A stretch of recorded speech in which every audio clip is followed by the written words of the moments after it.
क्या आप जानते हैं कि भारत के गले पर एक ऐसी खंजर लटक रही थी जो अगर चल जाती तो हिंदुस्तान के दो टुकड़े हो जाते। नक्शे पर दिखने वाला वो छोटा सा अंगूठा जिसे आज हम सिक्किम कहते हैं, वो 1975 से पहले भारत का हिस्सा नहीं था। वहां एक राजा का राज था जिसकी पत्नी पर सीआईए एजेंट होने का शक था, जिसकी पत्नी पर यह आरोप थे कि वो हिंदुस्तान के खिलाफ राजा को भड़का रही थी और उसे अमेरिकियों ने प्लांट किया था। हनी ट्रैप, जिसकी सीमाओं पर चीन की लाल सेना हमला करने के लिए घात लगाए बैठी थी। अगर सिक्किम भारत में ना मिलता तो आज शायद नॉर्थ ईस्ट भारत से कट चुका होता। लेकिन फिर एंट्री होती है रॉक के पहले चीफ आर.एन. काउ की, जिन्होंने बिना युद्ध किए एक पूरे देश को भारत की गोद में बना दिया। और इसीलिए आज की कहानी है सिक्किम के भारत से जुड़ने की।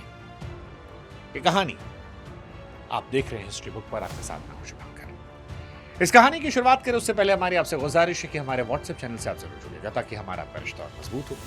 लिंक हमने डिस्क्रिप्शन कमेंट सेक्शन में दे रखा है। आपके लिए स्कैन भी लगा दिया है ताकि आप स्कैन करके भी हमारे साथ जुड़ सकते हैं। हमारे वीडियोस आप तक जल्दी पहुंच जाया करेंगे, हमारी ताकत में इजाफा होगा और ये रिश्ता थोड़ा मजबूत होगा। अब सिक्किम के भारत में जुड़ने की कहानी की बात करते हैं। हमारा देश 1947 में आजाद हुआ। तब सिक्किम की स्थिति बाकी रियासतों से अलग थी। वहां राजवंश का शासन था। ताशी नामग्याल वहां के चोग्याल यानी राजा थे। भारत और सिक्किम के बीच 1950 में खास संधि हुई जिसके तहत सिक्किम को भारत रक्षित राज्य का दर्जा मिला। इसका मतलब यह था कि सिक्किम की रक्षा, विदेश नीति और संचार की जिम्मेदारी भारत सरकार की होगी। लेकिन आंतरिक मामलों में राजा आजाद रहेंगे। सिक्किम के लोग अपनी अलग पहचान को लेकर भावुक थे, लेकिन उनके मन में कहीं ना कहीं भारत के प्रति गहरा जुड़ाव था जो वक्त के साथ मजबूत होता गया। यह एक ऐसी व्यवस्था थी जो करीब 2 दशक तक चलती रही, लेकिन राजा की अपनी महत्वाकांक्षाएं और जनता की लोकतांत्रिक उम्मीदें जल्द ही आपस में टकराने वाली थी। सिक्किम की अंदरूनी राजनीति उलझी हुई थी। वहां की आबादी में नेपाली मूल के लोगों की संख्या बढ़ रही थी, जबकि सत्ता पर लेप्चा और भूटिया समुदाय का कब्जा था जो राजा के करीबी थे। चोग्याल जब गद्दी पर बैठे तो फिर अपनी और अमेरिकी पत्नी होप कुक के प्रभाव में आकर सिक्किम को एक पूरी तरह स्वतंत्र देश बनाने का सपना देखना शुरू कर दिया। भारत के साथ हुई पुरानी संधि को चुनौती देना शुरू किया और अंतर्राष्ट्रीय मंचों पर अपनी अलग पहचान की मांग तेज कर दी। दूसरी तरफ सिक्किम की आम जनता अब राजशाही नहीं सहना चाहती थी। सिक्किम स्टेट कांग्रेस जैसी पार्टियां राजा के विशेष अधिकारों के खिलाफ भारत के साथ पूरी तरह विलय करने के पक्ष में सड़कों पर उतर आई। ये लड़ाई सिर्फ एक राजा और उसकी प्रजा की नहीं थी, बल्कि राजशाही बनाम लोकतंत्र की जंग की थी। और यहीं से एंट्री होती इंदिरा गांधी और आर.एन. काउ की। सिक्किम का भारत में मिलना एक इत्तेफाक नहीं था, बल्कि इसके पीछे दिल्ली में बैठी इंदिरा गांधी की दूरगामी सोच थी। 1970 के दशक में चीन की नजरें लगातार सिक्किम पर टिकी थी। इंदिरा गांधी जानती थी कि अगर सिक्किम हाथ से निकला तो भारत का चिकन नेक यानी सिलीगुड़ी कॉरिडोर जो है खतरे में पड़ जाएगा। यहीं पर एंट्री होती है रॉक की, नई खुफिया एजेंसी उस दौर की बनी हुई।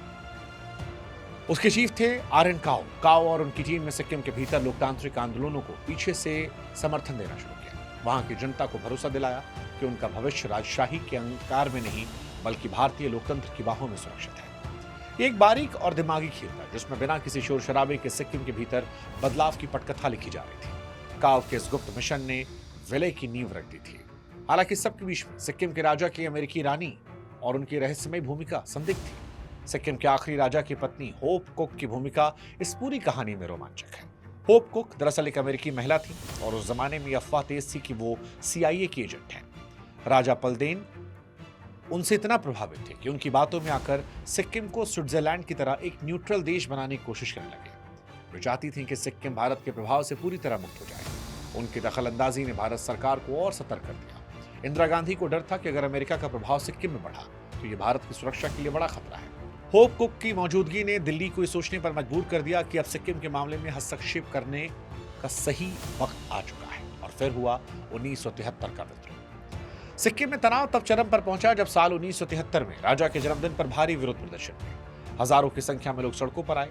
राजा के महलों को चारों तरफ से घेरा। प्रशासन पूरी तरह से ठीक हो गया। राजा को अपनी पुलिस भीड़ को काबू करने में लगानी पड़ी जो नाकाम रही। ऐसी स्थिति में चोग्याल बुरी तरह घबरा गए और कोई रास्ता नहीं बचा सिवाय भारत से मदद मांगने के। भारतीय सेना ने सिक्किम में मोर्चा संभाला, शांति बहाल की। इसके बाद एक ऐतिहासिक त्रिपक्षीय समझौता हुआ जिसमें भारत सरकार, चोग्याल और सिक्किम की राजनीतिक पार्टियों ने हस्ताक्षर किए। इस समझौते ने राजा की शक्तियों को बहुत कम कर दिया और सिक्किम के प्रशासन में भारत की भूमिका को सीधे तौर पर बढ़ा दिया।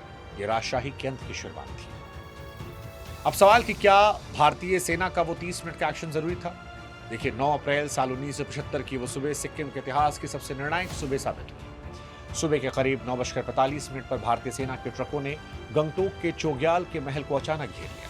यह ऑपरेशन इतना गुप्त था, किसी को कानो कान खबर नहीं हुई। सिर्फ 30 मिनट के भीतर महल के 243 रक्षकों को निहत्था कर दिया गया और महल की ऊंची दीवारों पर तिरंगा लहराने लगा। चोग्याल को उनके महल में नजरबंद कर दिया गया। यह सैन्य कार्रवाई जरूरी हुई थी क्योंकि राजा चुपके से विदेशी ताकतों से संपर्क कर रहे थे और सिक्किम के भीतर अशांति फैलाने की कोशिश कर रहे थे। इस ऑपरेशन की सफलता ने साफ किया कि जब अब सिक्किम की सत्ता का असली केंद्र राजा का महल नहीं बल्कि जनता की चुनी हुई विधानसभा है।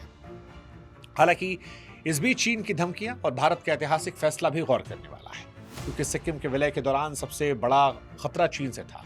बीजिंग से लगातार रेडियो पर धमकी आ रही थी कि वो सिक्किम की रक्षा के लिए अपनी सेना भेजेगा। नाथुला दर्रे पर चीनी और भारतीय सैनिक एक दूसरे के आमने सामने थे। तनाव चरम पर था। दुनिया को लग रहा था एक और युद्ध आएगा, लेकिन इंदिरा गांधी ने बहुत बड़ा रिस्क लिया। स्पष्ट संदेश दिया कि सिक्किम भारत का आंतरिक मामला है और किसी भी बाहरी शक्ति को दखल नहीं देना चाहिए। हम बर्दाश्त नहीं करेंगे। चीन की धमकियों ने ही भारत को कदम उठाने पर मजबूर किया ताकि सिलीगुड़ी कॉरिडोर को हमेशा के लिए सुरक्षित किया सके। भारत की इस कूटनीति ने चीन को पीछे हटने पर मजबूर किया और सिक्किम की सीमाएं हमेशा के लिए सुरक्षित हो गई। अब सवाल कि क्या वो ऐतिहासिक जनमत संग्रह निष्पक्ष था? सिक्किम के भारत में विलय की आखिरी कानूनी कड़ी 1975 में जुड़ी। सिक्किम की विधानसभा ने भारी बहुमत से प्रस्ताव पारित किया कि राजशाही को पूरी तरह खत्म किया जाए और सिक्किम को भारत का हिस्सा बनाया जाए। इसके बाद वहां पर एक जनमत संग्रह करवाया गया ताकि जनता की राय जानी जा सके। आपको जानकर हैरानी होगी कि सिक्किम की 97.5 यानी 97.5% जनता ने भारत के साथ विलय के पक्ष में वोट दिया।